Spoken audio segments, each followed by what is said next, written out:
Here's your tip this coming turkey season. It might help a lot of y'all. We've had some emails recently about decoy placement. For you beginning turkey hunters or some of you veteran turkey hunters that maybe haven't used the decoy very much, I didn't grow up using a decoy. You know, I grew up just pretty well just going through the woods and calling, setting up on them and calling them in, you know, and then that works. But a decoy makes all the difference in the world. I do recommend if you're going to hunt on public land that you really don't use a decoy, but on private land where you know that pretty much the hunt pressure is minimum, a decoy will work fine. On decoy placement, I like the feather flex or the kind of decoys that you can just roll up, put in your vest. It makes it a lot easier rather than the old type of decoys that you used to have to carry around the bag. I still remember one reason why a lot of us older guys didn't want to use them back then, because they were just so hard to handle. But pretty much these decoys, you know, everybody that's turkey hunter been around it knows you just, you know, pop them out or whatever. But decoy placement's an important thing. The first thing I think a lot of guys think is when they sit down and they got a gobbler, maybe they're answering, and they think he's coming in. The first thing they want to do is I don't know why, it's just a natural reaction to get that gobbler to come straight in front of you. That's really the worst mistake you can make. Because when he sees the decoy, that's true that his mind is going to be on what he thinks is a hen, of course. And it does take his mind off of you just a little bit. But a lot of times we get tunnel vision. What I mean by that is if you set the decoy straight out in front of you, in front of your gun barrel, that gobbler is going to come in exactly to that decoy.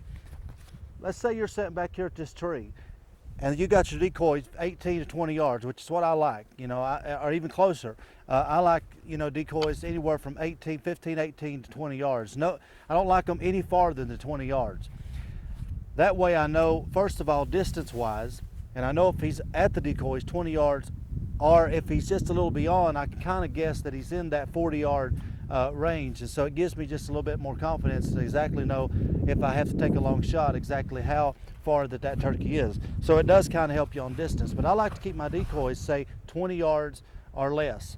Once he sees the decoy, a lot of guys, they want to mess up and shoot too fast. If he sees that decoy, don't just, oh, there he is, 30 yards, boom. I'd rather have him at 20 than 40. So yeah, once he spots that decoy, just don't get in a hurry. Just be patient and let him come on in and work the decoys, and he'll be a lot closer shot. And, you know, and stand more of a chance. I'd rather take a 20-yard shot or an 15-yard shot than I would a 40-yard, 35-yard shot, all right? But the one mistake a lot of guys make is they get tunnel vision. Let's say you're sitting back here at this tree and you get the decoy and you want to set it right out in front of you. Well, once he comes in, the problem is yeah, his mind is on the decoy, but he can also just look beyond the decoy. And if you move just a little bit or anything's unnatural, he will, a lot of times he'll spot you. So here's what you want to do. Instead of setting the decoy, let me get this decoy out here. Now here's the wrong way to set your decoy up. Let me show you. Now, let's say I've got my decoy right out in front of me. Let's say it's 18 yards, which in reality it's only about 3 yards, but we're just doing this for a demonstration. If that decoy, the way it's set up, if it's 18, 20 yards in front of me, that gobbler is going to come in and be straight here in front of my gun barrel. You say, well, that's what I want. That's really not what you want. You want his mind completely off of the area you're setting, where if you have to move just a little bit, you can get away with just a little bit of movement. I'm not saying get up here and move real fast, but you know, just kind of where you could ease around, get his mind on away from you. So this is the wrong setup, because a lot of times, just like the camera is what the gobbler is going to be seeing. Okay, you still see me, you may see the decoy, but you also see me. So here's the right way to set your decoy up on your next hunt. Okay, if I'm still sitting there at that tree, here's what I want to do. I want to set the decoy up just at an angle away from where I'm at.